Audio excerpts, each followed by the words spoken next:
시청자 여러분 안녕하십니까? 물된동산교회를 섬기고 있는 김은성 목사입니다. 오늘은 새해를 시작하며 심은 대로 거두게 하시는 하나님의 보응을 함께 생각해 보겠습니다. 주인이 이르되 가만두라, 가라지를 뽑다가 곡식까지 뽑을까 염려하노라.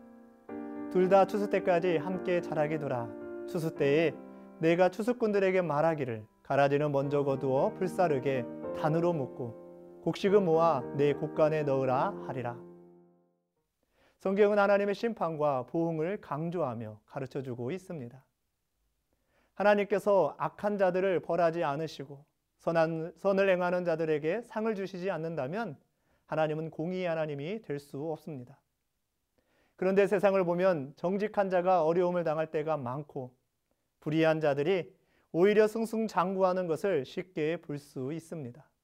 그래서인지 악을 행하던 자들은 더욱 악을 행하고 정직한 자들은 악과 타협하며 더 이상 선을 행하려고 힘쓰지 않습니다.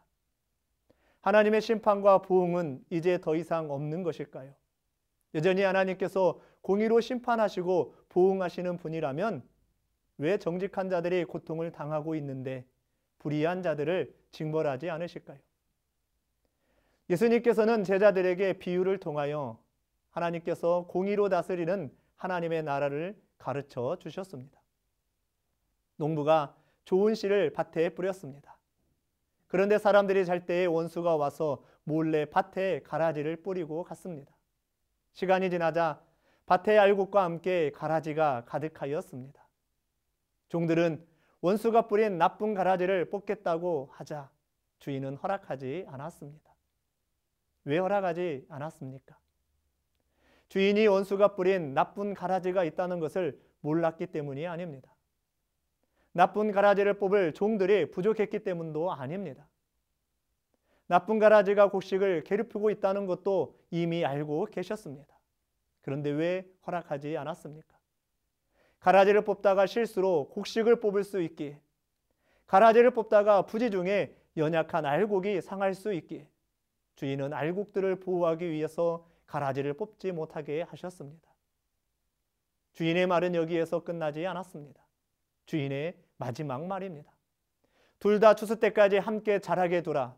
추수 때에 내가 추수꾼에게 말하기를 가라지는 먼저 거두어 불사르게 단으로 묶고 곡식은 모아 내 곡간에 넣어라. 하나님은 가라지를 뽑지 않았지만 가라지가 곡간에 들어가는 것을 허락하지 않으셨습니다. 곡식이 곡간에 들어가기 전 바로 그때 하나님께서는 악한 가라지를 심판하셨습니다. 지금 가라지를 뽑지 않는다고 심판이 없는 것은 아닙니다. 하나님께서는 혹시라도 악한 가라지를 뽑다가 선한 알곡들이 상처를 입을 수 있기에 선한 알곡들을 보호하기 위해서 심판을 추수 때로 연기하신 것입니다. 하나님의 심판이 더디 임하는 것은 하나님이 아무것도 모르시기 때문에, 하나님의 능력이 부족하기 때문이 아닙니다. 우리는 모두 한 세상 안에서 함께 살아가고 있기에 하나님의 심판으로 무지한 자들이, 하나님의 자녀들이 더 큰 위험을 당할 수 있기에 그들을 보호하기 위해 심판과 보응을 좀 더 뒤로 미루셨습니다. 보이지 않는다고 없는 것이 아니며 보인다고 모든 것이 진짜는 아닙니다. 그러므로 성도는 눈에 보이는 것을 따라 살아가는 자들이 되어서는 안 됩니다. 성도는 지금 눈앞에서 보이지는 않지만 앞으로 눈앞에 나타날 일들을 믿음으로 볼 수 있어야 합니다.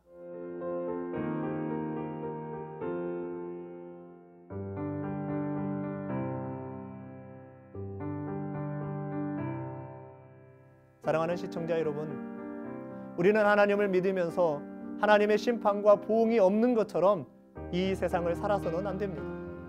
악인의 영통함이 불편하고 고통스러울 수 있지만 그들을 따라가서도 안 됩니다. 하나님께서는 우리가 심은 것을 반드시 열매로 맛보게 하시겠다 약속하셨습니다. 우리의 마지막 날이 하나님의 보응하심으로 두렵고 떨리는 날이 아닌 기쁨과 잔치의 날이 되기를 간절히 소망합니다.